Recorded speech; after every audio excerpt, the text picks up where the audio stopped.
ರಾಜ್ಯಾದ್ಯಂತ ನೈಋತ್ಯ ಮಾನ್ಸೂನ್ನ ಆರ್ಭಟ ಮುಂದುವರಿತಾ ಇದೆ. ಪಶ್ಚಿಮ ಘಟ್ಟದಲ್ಲಿ ಧಾರಾಕಾರವಾಗಿ ಮಳೆ ಆಗ್ತಾ ಇರೋದ್ರಿಂದ ಒಂದೇ ವಾರದಲ್ಲಿ 24 ಮನೆಗಳು ನೆಲಸಮ ಆಗಿದೆ.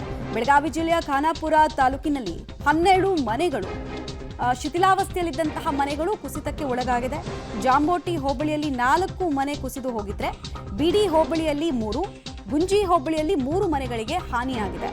ಖಾನಾಪುರ ತಹಶೀಲ್ದಾರ್ ಪ್ರಕಾಶ್ ಗಾಯಕ್ವಾಡ್ ಅವರಿಂದ ಈ ಮಾಹಿತಿ ಲಭ್ಯ ಆಗ್ತಾ ಇದೆ. ಮಳೆ ಹಿನ್ನೆಲೆಯಲ್ಲಿ ಖಾನಾಪುರದ ಮಲಪ್ರಭಾ ಹಾಗೂ ಪಾಂಡ್ರಿ ನದಿಗಳ ಒಳಹರಿವಿನ ಮಟ್ಟ ಕೂಡ ಹೆಚ್ಚಳ ಆಗ್ತಾ ಇದೆ. ಮಹಾರಾಷ್ಟ್ರದಲ್ಲಿ ವ್ಯಾಪಕ ಮಳೆ ಆದರೆ ಅದರ ನೇರ ಎಫೆಕ್ಟ್ ಆಗೋದು ಬೆಳಗಾವಿ ಹಾಗೂ ಚಿಕ್ಕೋಡಿ ಭಾಗದಲ್ಲಿ. ನೀವು ದೃಶ್ಯಾವಳಿಗಳನ್ನು ಗಮನಿಸ್ತಾ ಇದ್ದೀರಾ, ಯಾವ ರೀತಿಯಾಗಿ ಮನೆ ಡ್ಯಾಮೇಜ್ಗೆ ಒಳಗಾಗಿದೆ, ಹಾನಿಗೆ ಒಳಗಾಗಿದೆ ಅಂತ ಹೇಳಿ. ಖಾನಾಪುರದಲ್ಲಾಗಿರೋದು ಒಂದೇ ಒಂದು ವಾರದಲ್ಲಿ 24 ಮನೆಗಳು ಸಪ್ತ ನದಿಗಳ ನಾಡು ಅಂತ ಕರೀತಾರೆ. 7 ನದಿಗಳಿರ್ತಕ್ಕಂಥದ್ದು ಬೆಳಗಾವಿ ಜಿಲ್ಲೆಯಲ್ಲಿ 7 ನದಿಗಳು ತುಂಬ ಹರಿತಾ ಇದೆ ಮಹಾರಾಷ್ಟ್ರದಲ್ಲಿ ಮಳೆ ಆಗಿರೋ ಪರಿಣಾಮದಿಂದ.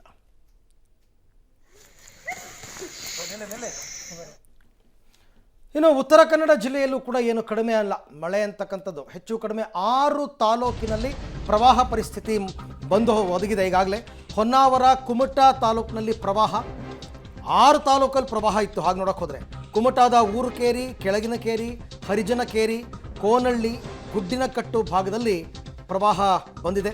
ಹಾಗೆಯೇ ಹಿರೇಕಟ್ಟು, ಬಡಗಣಿ ಹಳ್ಳ ಉಕ್ಕಿ ಹರಿದು ಪ್ರವಾಹ ಉಂಟಾಗಿದೆ. ಈಗಾಗಲೇ NDRF ತಂಡದವರು ಸ್ಥಳದಲ್ಲೇ ಬೀಡು ಬಿಟ್ಟಿದ್ದಾರೆ. ಯಾಕೆ ಅಂದರೆ ಯಾರಿಗೆ ಯಾವ ಸಮಯದಲ್ಲಿ ಏನು ತೊಂದರೆ ಆಗುತ್ತೆ ಗೊತ್ತಿಲ್ಲ, ಅವ್ರನ್ನ ರೆಸ್ಕ್ಯೂ ಮಾಡಬೇಕು, ರಕ್ಷಣೆ ಮಾಡಬೇಕು. ಹಾಗಾಗಿ NDRF ತಂಡದವರು ಅಲ್ಲೇ ಇದ್ದಾರೆ. ಹೊನ್ನಾವರ ತಾಲೂಕಿನ ಶರಾವತಿ, ಗುಂಡಬಾಳ ನದಿ ಪ್ರದೇಶದಲ್ಲಿ ಈ ರೀತಿ ಪ್ರವಾಹ ಆಗಿರ್ತಕ್ಕಂಥದ್ದು. ಕೆಲವು ಗ್ರಾಮಗಳಿವೆ, ಕಡತೋಕ, ಬಾಸ್ಕೇರಿ, ಹಾಡಗೇರಿ, ಹಡಿನಬಾಳ, ಇದೆಲ್ಲ ಗ್ರಾಮಗಳು. ಅಲ್ಲೆಲ್ಲ ತೋಟ ಗದ್ದೆಗಳಿಗೆ ಕಂಪ್ಲೀಟಾಗಿ ನೀರು ನುಗ್ಗಿದೆ. NDRF ಟೀಮ್ ಅಲ್ಲಿ ರೆಸ್ಕ್ಯೂ ಮಾಡೋದಕ್ಕೆ ರೆಡಿಯಾಗಿದ್ದಾರೆ. ಕಾರವಾರದ ಕದ್ರಾ ಜಲಾಶಯದ ನೀರು ಹರಿದು, ಯಾಕೆಂದರೆ ನೀರು ಬಿಟ್ಟಿದ್ರು ನಿನ್ನೆ 10,500 ಕ್ಯೂಸೆಕ್ ನೀರನ್ನು ಬಿಟ್ಟಿದ್ರು. ಹಸ್ನೋಟಿ, ಹಳಗ ಭಾಗದ ತಗ್ಗು ಪ್ರದೇಶದಲ್ಲೆಲ್ಲ ನೀರು ತುಂಬಿಕೊಂಡಿದೆ.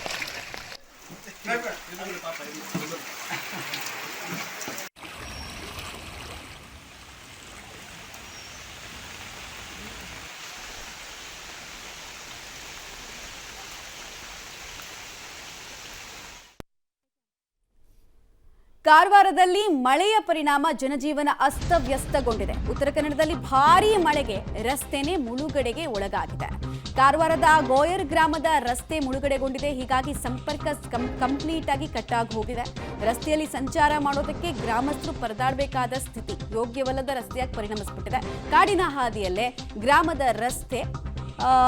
ಗ್ರಾಮದ ಜನ ಸಾಗಬೇಕಾಗಿರುವಂತಹ ಅನಿವಾರ್ಯತೆ. ಬಾರಗದ್ದೆ ಹಾಗೂ ಗೋಯರ್ ಗ್ರಾಮಕ್ಕೆ ಈ ಸಂಪರ್ಕ ಕಲ್ಪಿಸ್ತಾ ಇತ್ತು ಈ ರಸ್ತೆ. ಈಗ ಅದು ಜಲಾವೃತ ಆಗಿದೆ. ಸುಮಾರು 25ಕ್ಕೂ ಅಧಿಕ ಮನೆಗಳಿರುವಂತಹ ಗೋಯರ್ ಗ್ರಾಮ ನಡುಗಡ್ಡೆಯಂತಹ ವಾತಾವರಣ. ಉತ್ತರ ಕನ್ನಡ ಸಾಮಾನ್ಯವಾಗಿ ನಾವು ನೋಡ್ತೀವಿ, ತನ್ನ ಒಡಲಲ್ಲಿ ಈ ಕಡೆ ಕರಾವಳಿ, ಮಲೆನಾಡು, ಬಯಲುಸೀಮೆ 3 ರೀತಿಯಾದಂತಹ ಪ್ರದೇಶಗಳನ್ನ ಕೂಡ ಒಳಗೊಂಡಿರುವಂತಹ ಜಿಲ್ಲೆ. ಭೌಗೋಳಿಕ ರಚನೆನೇ ಅತ್ಯಂತ ಅದ್ಭುತ. ಕಾರವಾರದ ದೃಶ್ಯ ನೀವು ಗಮನಿಸ್ತಾ ಇದ್ದೀರಾ. ರಸ್ತೆ ಸಂಪರ್ಕ ಕಂಪ್ಲೀಟ್ ಆಗಿ ಕಟ್ಟಾಗೋಕ್ಕೂ ಮುಂಚೆ, ಕೆಲವೇ ಕ್ಷಣಗಳ ಮುಂಚೆ ನೀವು ನೋಡ್ತಾ ಇರುವಂತಹ ರೀತಿ. ನೋಡ್ತಾ ಇದ್ದ ಹಾಗೆ ಇದೇ ರಸ್ತೆ ಮೇಲೆ ನೀರು ಹರಿದಿದೆ. ಪರಿಣಾಮ ಒಂದು ಗ್ರಾಮಕ್ಕೆ ಬಹಳ ಸಮಸ್ಯೆ ಆಗಿದೆ. ಗ್ರಾಮದ ಜನ ಈಗ ಅನಿವಾರ್ಯವಾಗಿ ಕಾಡುದಾರಿಯನ್ನೇ ಅನುಸರಿಸಬೇಕು. ಅಲ್ಲೂ ಕೂಡ ಸವಾಲು. ಅದು ತುಂಬ ಕಷ್ಟ, ಅದು ಕಾಡುದಾರಿ ಅಂತಂದ್ಬಿಟ್ಟು. ಹೌದು, ಅಂದರೆ ಅಲ್ಲಿ ಓಡಾಡಿ ಅಭ್ಯಾಸ ಇರ್ತಕ್ಕಂಥವ್ರಿಗೆ ಅದೆಲ್ಲ ಒಗ್ಗಿರುತ್ತೆ, ಆಯಿತಾ. ಇಲ್ಲ ಅಂತಂದರೆ ತುಂಬ ಕಷ್ಟ ಆಗುತ್ತೆ. ಆಮೇಲೆ ನೀವು ನೋಡಿ ದೃಶ್ಯಗಳು ನೋಡಿ, ಈ ಥರ ಜಮೀನುಗಳಿಗೆಲ್ಲ ನೀರು ನುಗ್ಬಿಟ್ರೆ, ಈ ಅಡಿಕೆ ತೋಟ ಆದರೆ ಅಥವಾ ತೆಂಗಿನ ತೋಟ ಆದರೆ ಸಂಹವ್ ಸರ್ವೈವ್ ಆಗ್ಬೋದು.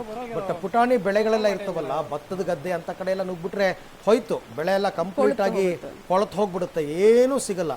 ಆಮೇಲೆ ಭೂಮಿಯ ಒಳಗಡೆ ಬಿಡ್ತಕ್ಕಂಥ ತರಕಾರಿಗಳು, ಉದಾಹರಣೆಗೆ ಈರುಳ್ಳಿ, ಶುಂಠಿ, ಆಲೂಗಡ್ಡೆ, ಇಂಥವುಗಳ ಹತ್ರ ನೀರು ನಿಂತ್ಬಿಟ್ರು ಕೂಡ ಕೊಳತು ಹೋಗ್ಬಿಡುತ್ತೆ ಕಂಪ್ಲೀಟಾಗಿ. ಅದೆಲ್ಲ ಲಾಸೇ, ಕಂಪ್ಲೀಟ್ ಲಾಸ್ ಒಂದು ಥರದಲ್ಲಿ. ಉತ್ತರ ಕನ್ನಡ ಮತ್ತು ದಕ್ಷಿಣ ಕನ್ನಡ, ಉಡುಪಿ ಎಲ್ಲ ಕಡೆಯಲ್ಲೂ ಕೂಡ ಈ ಥರದ ಮಳೆ. ಆಮೇಲೆ ಅದಕ್ಕೆ ತಕ್ಕನಂಗೆ ರೈತರು ಕೂಡ ರೆಡಿ ಆಗಿರ್ತಾರೆ. ಇದನ್ನು ಎಕ್ಸ್ಪೆಕ್ಟೆಡ್ ಇದೆ. ಈಗ ಈ ಥರದ ಮಳೆ ನಿಮಗೆ ಮೈಸೂರಲ್ಲೋ ಚಾಮರಾಜನಗರದಲ್ಲೋ ಬಿದ್ದರೆ ಅನ್ಯೂಶುವಲ್ ಅಂತ ಅನಿಸುತ್ತೆ, ಬಟ್ ಇಲ್ಲೆಲ್ಲ ಎಕ್ಸ್ಪೆಕ್ಟೆಡ್. रॉन्ग अटेंड केला तो बरोबर गेलो तो रॉन्ग अटेंड केला.